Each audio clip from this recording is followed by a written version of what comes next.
Meu caro Silmar, o que aconteceu com o mercado hoje, hein? Parece que está o avesso de ontem, que estava tudo no azul. Boa noite.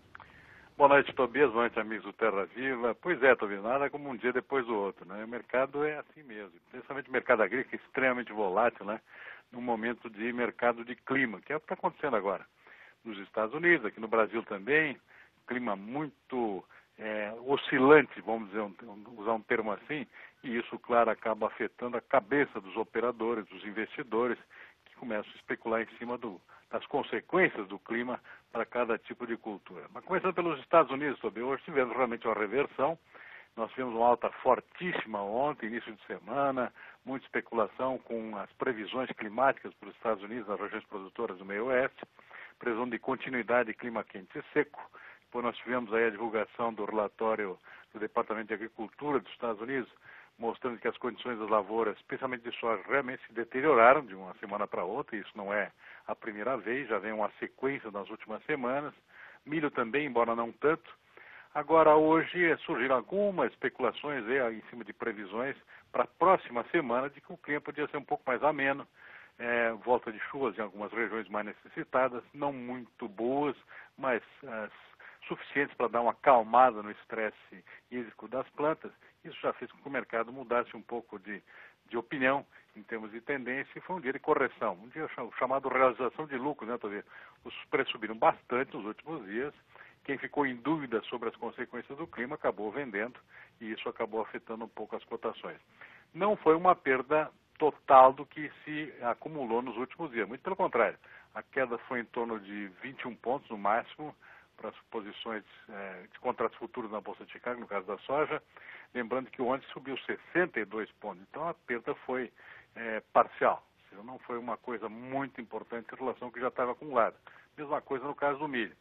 Mas efetivamente houve uma queda hoje, soja 1,4%, milho quase 3%. O trigo acompanhou, embora com uma queda menor, mas é o resultado das especulações em cima de clima. Isso não vai mudar muito, Tobias, particularmente no caso da soja, a tendência de firmeza dos preços. Ou seja, é um mercado volátil, oscila de um dia para o outro, está sujeito a novas correções ainda, mas a tendência cada vez mais é de um mercado com um nível de preço médio acima daquilo que se imaginava para essa época.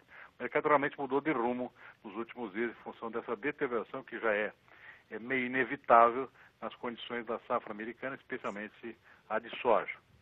Algodão em Nova York, nós tivemos uma melhora das condições das lavouras americanas, o preço cedeu hoje em função disso, 0,9%, ou seja, ao contrário da soja, do milho, que tiveram uma deterioração em termos de condições do estágio das lavouras. No caso do algodão foi o inverso, nós tivemos uma melhora. O algodão que vinha sofrendo problemas de seca anteriormente melhorou as suas condições, e isso está fazendo com que haja uma pressão sobre os preços, particularmente nos mercados futuros de Nova York. Café, nós tivemos um dia de vendas técnicas, sem grandes novidades. O preço cedeu um pouquinho, tinha subido ontem em cima de especulações com o frio aqui no Brasil, hoje cedeu um pouquinho, porque não houve nada assim extraordinário em termos de prejuízo.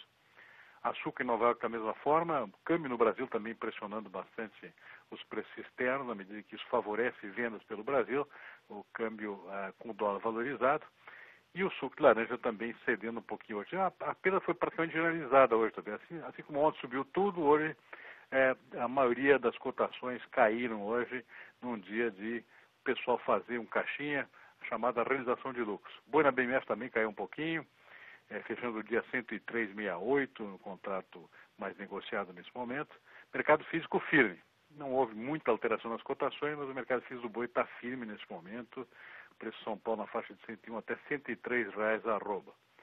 Câmbio cedeu hoje 0,7%, fechou o dia 3,36.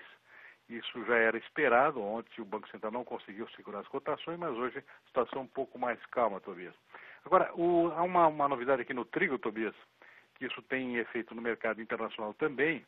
O Brasil aqui autorizando importações adicionais de 300 mil toneladas, menos do que os industriais estavam solicitando, e com ingresso no Brasil até o dia 10 de setembro. Isso é uma novidade porque até agora só estavam autorizados 2 milhões de toneladas. Nós temos um acréscimo aí para compensar aquelas perdas que nós estamos tendo aí no Paraná, mas de forma também a não prejudicar a comercialização interna, porque já na segunda quinzena de setembro começa a entrada da safra paranaense nova no mercado, embora menor, e a ideia então é que isso não prejudique, mas se garanta pelo menos uma parte do abastecimento interno, que está bastante crítico em função dos estoques muito baixos, Tobias. Então esse é o resultado do dia hoje, Tobias. Uma novidade aqui outra também que tem a ver com o café robusto, Tobias. Enchentes, chuvas muito fortes na Indonésia. Vou lembrar que a Indonésia é o terceiro maior produtor mundial de café robusto, o nosso Conilon. Nós temos o Vietnã aí com o primeiro lugar, depois tem o Brasil, a Indonésia é o terceiro. E se fala aí em perdas muito fortes na produção de café Conilon da Indonésia, importante produtor e exportador. E isso tem firmado as cotações do café robusto, e isso, por consequência, pode levar, Tobias, a uma sustentação também dos preços do café arábica, o que é muito bom, que nós estamos realmente com preços extremamente baixos aqui no Brasil, precisamos de uma sacudida nos preços internacionais para ajudarem também na melhora dos preços internos aqui para o nosso produtor, Tobias.